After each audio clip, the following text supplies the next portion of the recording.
Why don't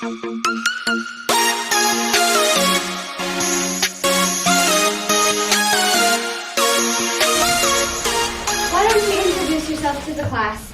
All right, my name is Mike Koncan. I'm the weather specialist on Global News at 6 and 10. You can also hear me on 680 CJOB, starting at noon and then through the afternoons as well. Can you explain what you do for your job a bit? I do a lot of weather. So I dabble in radio.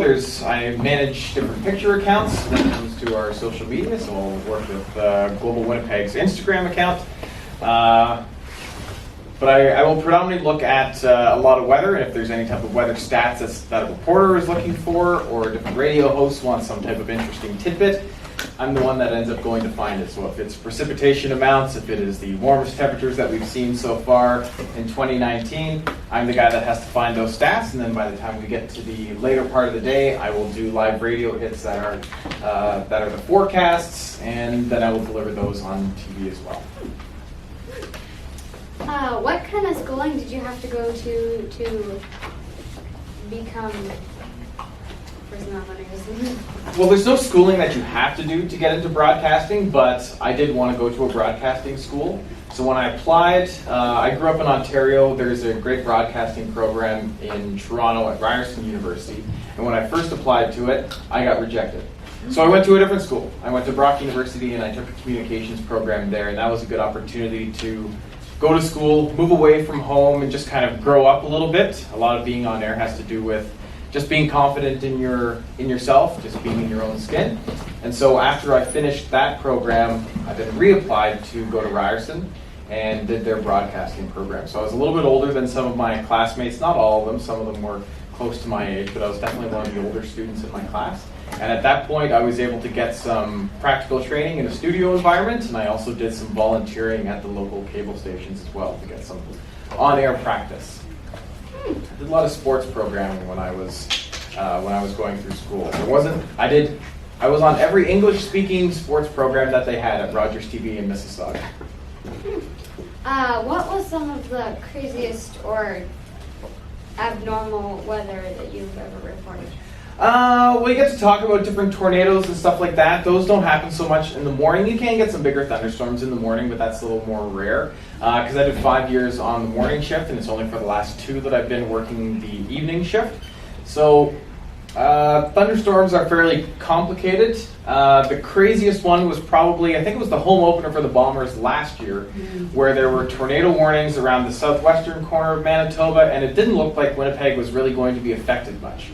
And so when it comes to the Bombers, we love the Bombers and we do a lot of work with them. And so I will pre-record a forecast for the beginning of the game. If the game starts at 7, I will record it at 3. We send that to them and then they play it before the game starts. So they play it 4 hours later. So after 4 hours of just weather happening, I'm up on the big screen saying, there are some thunderstorms in the province, shouldn't be a major factor for us tonight. That ended up being the longest game in CFL history, as they had thunderstorms that started a little bit before midnight and then just continued to deal with lightning through the better part of the night, so the game didn't end until 1 a.m. in the morning. So that was a spectacular miss, and so I'll say that was some interesting weather. Okay. Can you tell us a bit of how your green screen works? The green screens actually used to be blue screens. That was how the technology originally started, but then when people started wearing blue jeans all the time, they started to lose their legs. So the way a green screen works is the camera the camera is set up to take out a certain color. And so neon green was a color that people didn't wear as often when they first started using their technology. But the camera will see that color, take it out, and it can input anything it wants. So at Global News, we use a virtual studio, so the room is green, the floor is green, the walls are green. The only thing that is not green is the desk, otherwise it would disappear. So we do sit at a real desk, but we can put the cityscape in behind the news anchors, they can put the weather stuff in behind me, they can put whatever they want up there. That's the beauty of the green screen. It's just you have to be kind of careful with what colors you use. Like that scrunchie would disappear. There's some yellows that are just on the water bottle here. There's some yellows that end up turning orange, so we'll do some funny stuff to different colors that are kind of in that green spectrum. What has been one of the biggest highlights of your career? Biggest highlights of my career. Some of the different stuff that we're able to do. You get to meet some interesting people, and some interviews are just a lot of fun. To do. You get the opportunity to try out different things and go to different places just because you are part of the media. So there are some neat perks that way. So I've interviewed a few notable comedians. I'm trying to think of some of the neater places that I've been able to go to. But like, you get to go behind the scenes for things like Cirque du Soleil from time to time, or the Cavalia show, like some of the bigger shows that show up here in Winnipeg. You do get to do a little bit of behind the scenes stuff. So having that extra access to things is pretty cool. Has anything accidentally, like, hilarious or just something completely gone horribly wrong while you're on the news live or anything? 100%. If it's not something that you're saying by mistake, sometimes the technology will fail. Last night, for instance, thinking way back to 6 p.m. last night, we were talking about the portrait of the Queen that used to hang in the old Winnipeg Arena. Well, the guy keeps it. He's considering bringing it back out for round 2. But anyway, that was the story that happened just before weather. And so with the green screen technology, somehow the Queen's face ended up being still in the weather graphics. So I had a picture of Western Canada with all the current conditions, and I had Queen Elizabeth grinning through the center of the country and just beaming away. It was actually quite distracting. I had to laugh at it and did say it was throwing me off on air. So there are some technical glitches that happen that way for sure. That's always the case when you're dealing with live TV. It's important that you need to be able to roll with it. And last but not least, you have to give me your honest answer. Always. Who's your favorite niece? Who is my favorite niece? Well, I have to say there's a competition of 4. I have 4 favorite nieces at this point. The family is going to be growing, but I would say definitely you are one of the top ones for sure. Obviously. Well, thank you for your time, and that will be the end of it. Thank you for having me, Leah. We're here from Global News, but we'll start by Blair's going to give you a quick rundown of kind of what we're going to be doing here, just because we do have a camera in the back of the room. Oh, hi. My name is Blair, as we said. I'm a digital broadcast journalist and also a community reporter on Global. I'm shooting this because, well, you were in the community, and Mike's awesome, so this is a no-brainer promotional shoot for Global News. So basically how it's going to work is Mike is going to talk. I'm hoping you're going to listen. Sometimes I listen to him, but all the time you should listen to him. But most importantly, I have a microphone not only on mic, but also on the front of my camera. So if any of you are talking or like chit-chatting a little bit, believe me, I never stop talking, especially when I was in school. I'll be able to hear it, but the issue is because you're so close, I will hear you over hearing Mike. So I can't have any of that, and I guarantee I will tell you that I can hear you talking. Also, where you're situated right now, you're fine, you can't see the camera. I will be moving around to get other shots. Don't look at the camera. It looks weird on TV if we put it on if some kid is just like... Because then you think everyone at home is watching going, what is that kid's problem? So just pretend like I'm not here, like pretend I'm not filming, and then Mike will basically lead you through the whole thing. I might pause at some moments because I want to get a shot of something. So then it's like we're pretending we're in a movie a little bit because I might get you guys, hey, can you guys all put your hand up? Or can 2 of you do this? Or something like that. So we'll fake some TV stuff. I got a lot of laughs. And then, and Michael basically, you won't hear from me again. Well, you will, but just funny jokes to make fun. I think he's going to come So you Now he's Mike. So you guys have done your weather meeting before? You guys are very familiar with weather terminology, all kinds of cool stuff that is weather. What are some of the things that you guys learned when you guys talked about weather in your class? Yeah. Air moves from high to low pressure. Yes, it does. Yes, it does. Anybody else? That's an important one. Anybody else? You guys did not just talk about high pressure winds moving towards low pressure. I'm positive there's a little bit more that was picked up during that time. Yeah. Talk about clouds. Talked about clouds, yeah. It's a good one. The stratosphere and thermosphere. Okay. Stratosphere and which? The thermosphere and lower layers. Wow. Layers of the atmosphere. Talk about the water cycle. Water cycle, yeah, very important. Extreme weather events, Yeah, what kind of extreme weather did you guys talk about? hurricanes, tornadoes, hail, ice, rain, huge snowstorms. Right on. Yeah, there's a lot of good stuff that's in there. So we're going to talk a little bit. Oh, you got one?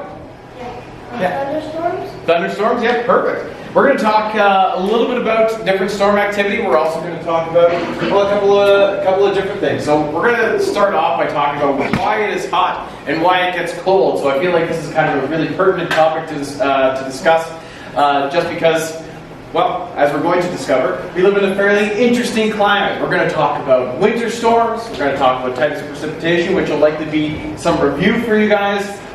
Summer storms, and then actually we'll show you some forecasting tools. So Mrs. Lopez was talking about the street party for the Jets on Thursday. Well, maybe you guys can tell me what the forecast is going to look like at that point. Events. There we go. Okay. So, our heat source, as you can imagine, the sun. But it's not like every sunny day is actually going to be the hottest. We had a very sunny winter, but it wasn't exactly a warm one. So the way we actually heat up isn't so much just from getting direct sunlight. The sun heats up the earth, and we are generally heated from below. So obviously we can get some cold days that are very sunny. Well, the reason we're not getting as warm is for a number of reasons. The sunlight isn't necessarily always absorbed as it hits the earth, or it isn't absorbed at nearly the same rate. Plus, things like the clouds potentially deflect that sunlight. So if you're, just as you imagine, you want to do white balance for the dark?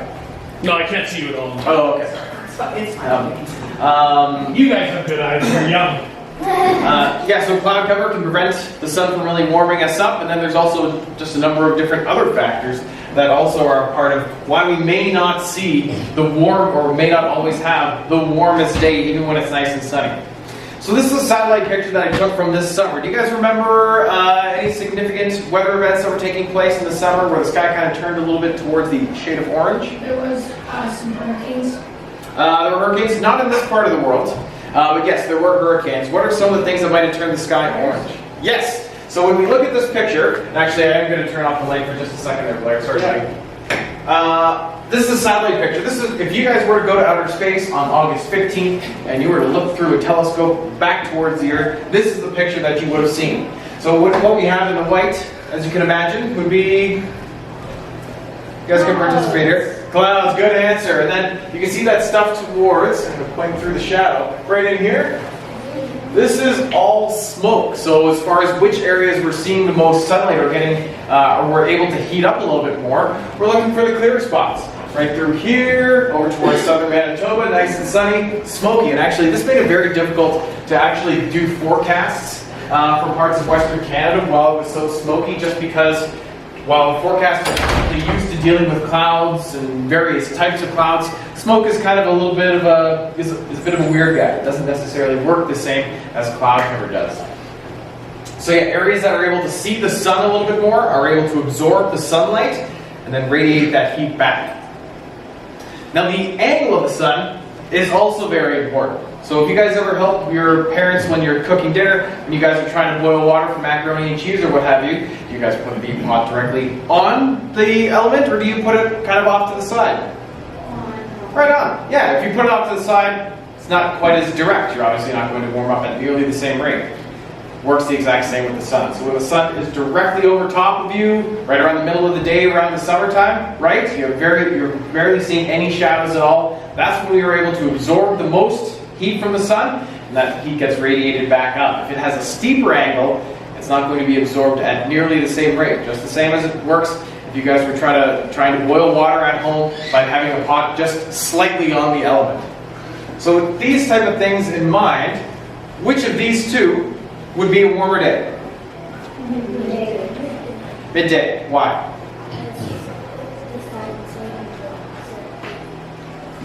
Pardon me? The sun's right, like creating the sun.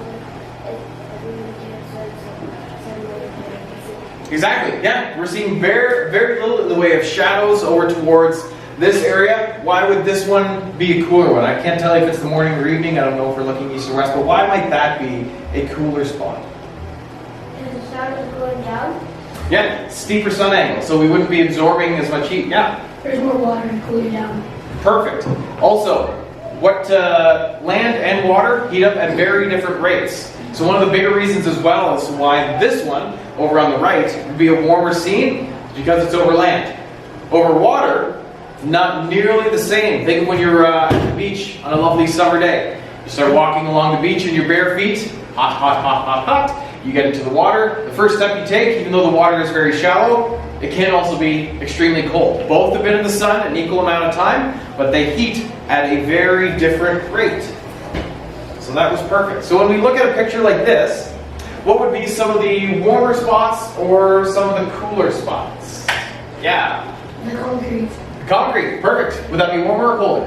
Warmer. Yes, it would. Who else had their hand up? The building.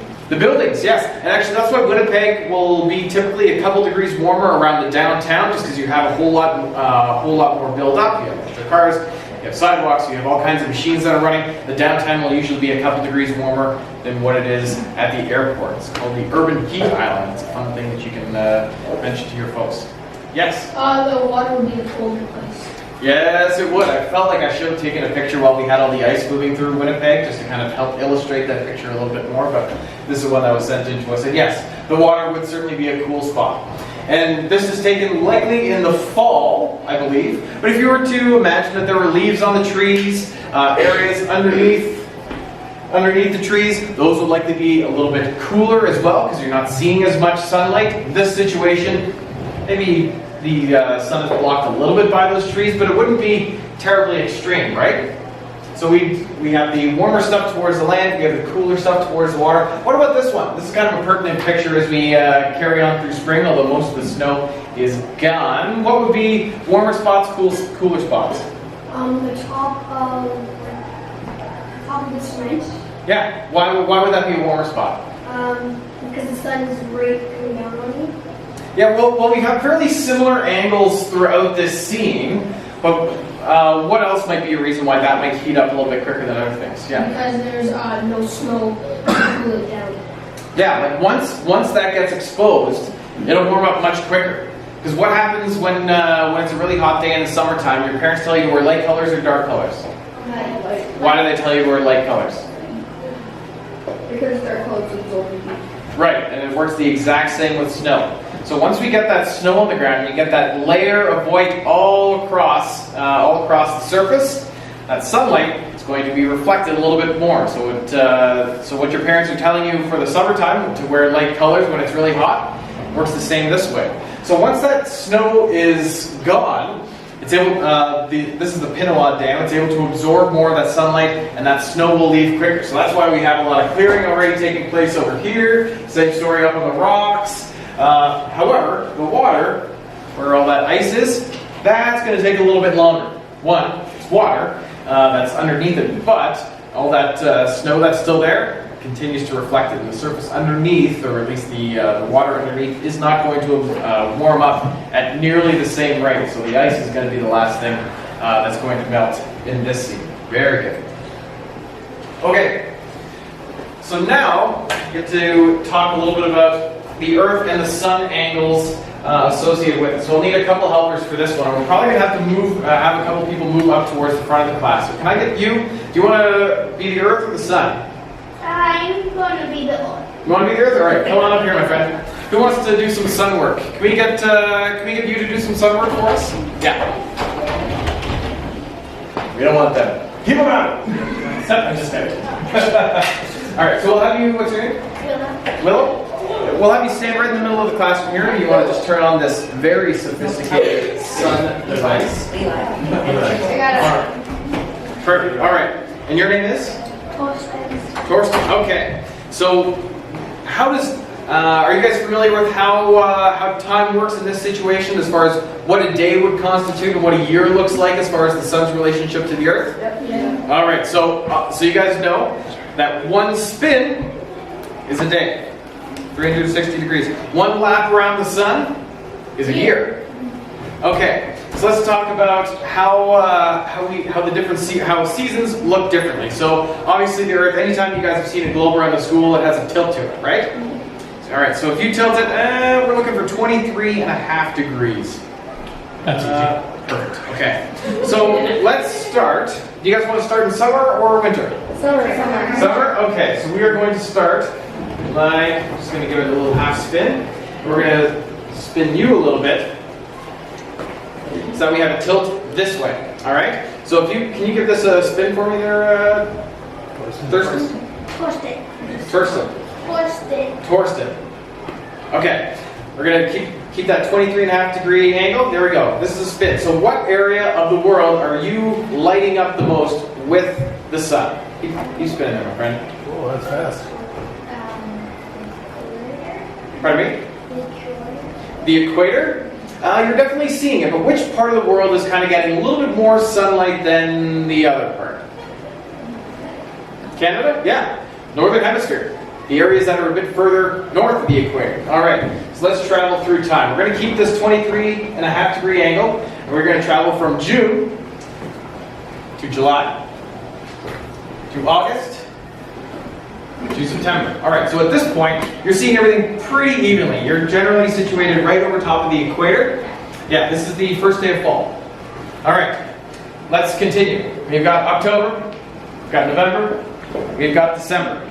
All right, so let's give a few spins at this point. All right, so what part of the world is seeing more sunlight now? Yeah, southern hemisphere. Exactly. So at this point, you guys can see kind of where Canada is over at the side here. This is the point where places like Alaska, Northwest Territories, they're seeing 24 hours of nighttime. They are getting 0 in the way of sunshine. It's temporary, but that happens. The inverse is correct in the summertime. So places like Alaska, way up north, they will get 24 hours of daylight. Okay, so we get that's why, and then here in Winnipeg, around southern Manitoba, we get very short days in the wintertime. So December 21st, our shortest day. All right, let's wrap up the year. All right, we got, what's next? January, February, March, and again in March, we're pretty even at this point again. This is the first day of spring. And then we carry on April, May, June. And at this point, we still have that tilt, and we are back to our longest day of the year, and we're getting a lot in the way of sunlight. So you guys see how we get more light at one point, we get those really longer days. This is also how we're able to warm up a lot more. If we're seeing the sun more, we're able to warm up. Once that snow melts, obviously, the Earth's surface is going to be allowed to warm up at a much quicker rate. We have a really good sun angle as well once we get into the middle of the summertime. So you guys see how that kind of works? All right, perfect. Thank you so much to my volunteers. You did great work. Okay. So what do we got next? Okay. So keep in mind all those different things. The different, how different surfaces warm up at different rates. How things like snow and cloud cover will reflect more sunlight. This is a picture from the middle of winter. We got January 25th. It was a cold day, and this was one of the sunniest that I could find as well. So this is once again, if you guys were to be in outer space, take a telescope, look down at Western Canada, this is what you'd see. So I'll clarify it a little bit for you. Look at that. All right. So what do we see now? We saw the summer picture, now we got the winter picture. What are some of the things that you want to point out on this map? Yes? There's snow. There is snow all over the place. Yes, we do have some clouds a little bit further towards the north, but generally most of this, that's all snowy stuff. That's going to reflect a lot more sunlight. What else are we seeing on here? Yeah. Yeah, we do have some clouds towards the west, all this stuff over the ocean. That is cloud cover, and I think a little bit of it up north is as well. It's just not coming in as sharply. Yep.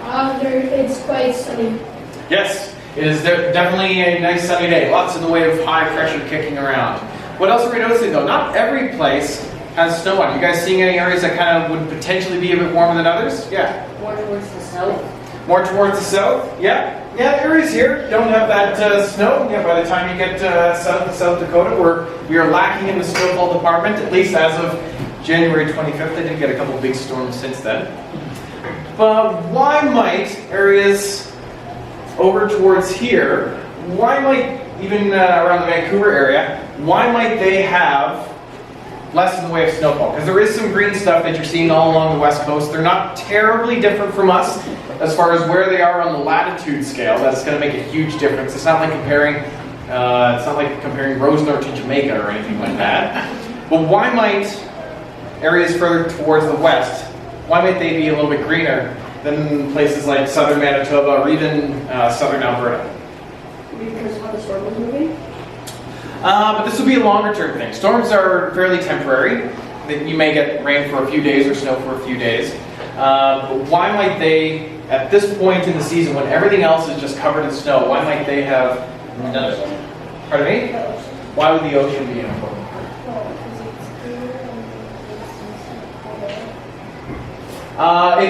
It's kind of, you're very close. The answer is correct. It is the ocean. The ocean plays a huge part. It's a giant temperature moderating device. So the Earth warms and cools at a much quicker rate. The ocean, not so much. You don't see a whole lot in the way of icebergs out there when we get into the middle of January, right? So the ocean is not exactly heating and cooling at nearly the same rate as the land is. So we're not seeing as much in the way of snow. There is still snow to the west. It's mostly towards the mountaintops. So when we keep that in mind, these are the general temperature ranges. I might put the light back on for this one. But when you look at this, what do you notice? This is the average temperatures for places across Canada. What do you see? It gets colder the more north you get. Certainly does. Certainly does. As you get further towards the north, yeah, the average temperatures are only around 2 degrees once you get way, way, way up into the territories where tens of people live. But what are we noticing as far as where the warmest places in the country are? What are some hot spots? Yeah. At the very bottom. At the very bottom? But use your geography a little bit. Name some spots. Earth, yeah. South? Yeah, it is south, but what provinces or regions of Canada are seeing the most heat? Oh, I thought you said I'm not the way. Oh, well, I'm just talking about this map in particular. Yes, you're the back. Manitoba, what part of Manitoba? Right around southern Manitoba. Yeah, we are right up there as far as warmer places. Yes, you got another one? Southern Quebec. Southern Quebec, yeah, you start getting into areas further towards the west. You do see these general temperatures warming right up. Yeah. Ontario, that's where the warmest stuff is. Right around, pretty close to New York City, right around Hamilton, St. Catharines, Niagara Falls, that type of area. And one more.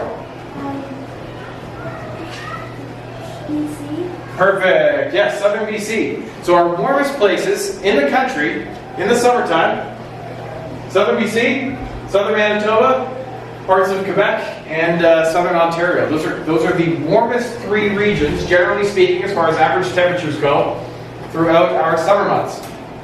Now let's talk winter. What are some of the coolest places along the U.S. border that you see on this map? Oh, yes. BC. Coolest places? Coldest? We got our warmest places in red, coldest in blue. What are some of the coldest places in Canada? The northernest place Yes. Way up towards Greenland. That is the coldest place, generally speaking, in our country. But what are some of the coolest places closer to the border? Manitoba. Yeah. So we have some of the warmest temperatures in the country in the summertime. We have some of the coldest temperatures in the wintertime. So even though we're one of the hottest places, we still get nicknamed Winterpeg, folks from the city. Well, what are you seeing out towards the west? What are some of the other warm places that we have? We got parts of southern Ontario. We got parts of southern BC. What do you notice about the temperatures there? They get warmer and they're around the world. Yeah, over towards the west coast. We are not seeing a whole lot in the way of freezing cold weather. Their average temperatures are actually still above 0 throughout the winter months. Around southern Manitoba, minus 14-ish. That's a big difference. We were pretty much on par in the summer. We are way colder than them in the winter. That as we look further towards the east, it's on the cooler side as well. It's not quite as cold as what we have. So when you compare the two, We go from being one of the hottest to being one of the coldest. So our climate around southern Manitoba is extreme as a result. It is considered an extreme climate because we see the hottest of the hot and we deal with the coldest of the cold. And that has everything to do with just where we are positioned geographically. We are fairly far north of the equator, so we get the extremes as far as longer days, shorter days, depending on the season. We're also well away from the Pacific Ocean, that giant temperature moderating device. So things get much cooler as you move away from the west coast in towards Manitoba. Okay, so this may seem like a little bit of a review for you guys. All that previous stuff makes sense to you? Why we get hot? Why we get so cold? All right, so this is going to be a review for all you guys since you've done weather stuff before. What are we seeing up here? This is just a general picture. This is different from the previous ones that I have. This one does not put snow on there. This is what I use on TV. So what are we seeing here? What are the differences that you're seeing on this picture? Yes, sir? There's snow or there's clouds moving in to Winnipeg. Yep. What is responsible for the clouds? What type of systems? The high and low pressure system. High and low pressure systems. So what are some of the characteristics that we know about high pressure versus low pressure? Anybody else who hasn't spoken up before? This is kind of a review part, I'm sure. You moved. Do you have an answer for me? Low pressure versus high pressure. It goes the other way. But what are some of the things that you notice around low pressure systems or high pressure systems? And you can even look at this picture for examples. The low pressure is going west. Yeah, well, we got one over towards the east, but what are some of the things that you generally see around the H and the L that might be different? Water. Yes, in a way, but not so much water on the land, water in the sky. So around the low pressure, you're seeing cloud cover, and the only way you can make precipitations is you need some cloud cover to be around. So yes, we got the cloudy conditions around the L's, we got some precipitation around them as well. Inversely, what is happening with the high pressure systems? It's the opposite of what the low one's doing. There's less clouds. Right. Generally clear conditions. You can get clouds, but they're kind of wispy ones. It's not anything that's really going to do any serious blocking of sunlight and keep things cool. It's ice crystals way up in the atmosphere. Now you're also seeing some mixed precipitation in this picture, right? You guys have talked about mixed precipitation a little bit, but at least on this map we've got some green, we've got some snow, maybe a little bit of ice in there as well. Further towards the east, around the Great Lakes, we're seeing generally snowfall. The way precipitation will work as far as the change of states is if you're going to deal with stuff that isn't just straight snow or straight rain, you need a little bit of warm air to kind of sneak in. And you'll kind of find that along warm fronts generally. But the way it works, you guys are familiar with how things cool as you get higher up above land? That's why it's snowy on mountaintops, because it's much cooler up there than it is way down below. Well, for precipitation, generally around this time of year, by the time you get to the clouds, it's going to be cold enough that you're only going to see snow. It doesn't really have a chance of starting off in the form of water. Now, if it hits no warm air, you get snow.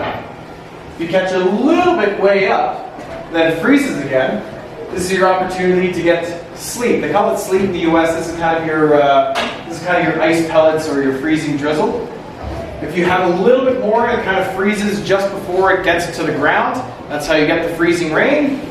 And if you're generally warming up as you get closer to the ground, then you'll just get straight rain. That one's much easier for us. That one's not as dicey for your drive.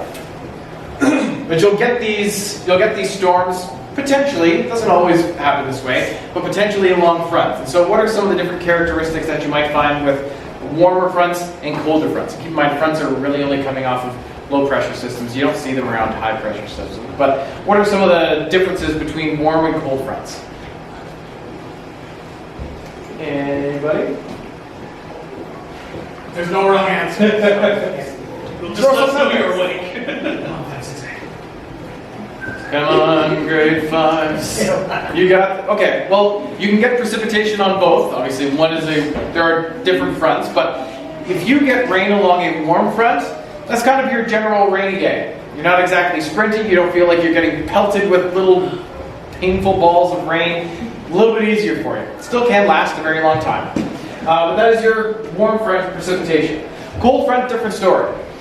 This is where you're going to notice the rain kind of coming at you a little bit quicker, and this is where you can get some thunderstorm activity. This is where you can get all that severe weather that you guys talked about earlier on. So that is generally a cold front thing, as there's just that extra difference from warm air to cold air. That's really going to force. It's really going to just create a lot more energy, and that rain's going to come at you a lot quicker. Cold front stuff, the storms. That's when you start to sprint from the car through the parking lot. That thing. So if you were to cut a storm in half, obviously impossible, but if you were going to do it, it might look something like this if you painted a few extra arrows on it. So at the very front of the storm, that's where you're going to get your heaviest precipitation. You're going to get some very strong winds. If you look way up high into the atmosphere, this is where you could potentially see an anvil head cloud. I don't know if you guys covered that one, but that's kind of with the cumulonimbus and stuff like that. But every so often you can actually see way off in the distance one of those anvil heads, and it's actually cool to see. Also means that there's a big storm going on somewhere, but that's pretty neat. In here, this column, you guys talked about hail. That's where this is going to happen. Those ice balls are going to freeze up. They get forced down, but the strength of the winds that are actually shooting high up through the cloud again, if that ball of hail isn't heavy enough, it's going to go back up. It's going to get a little bit more ice collecting on it, get a little heavier, drop back down. If it's not quite heavy enough to hit the earth, it'll get shot back up. So this is where we find that happening. Then in behind, things get easier and easier. So if you were to imagine where the cold front ends up, it ends up being right around at this point. Then you get cooler conditions in behind it. Now, thunderstorms, probably the most complicated thing that you can look at as far as weather goes.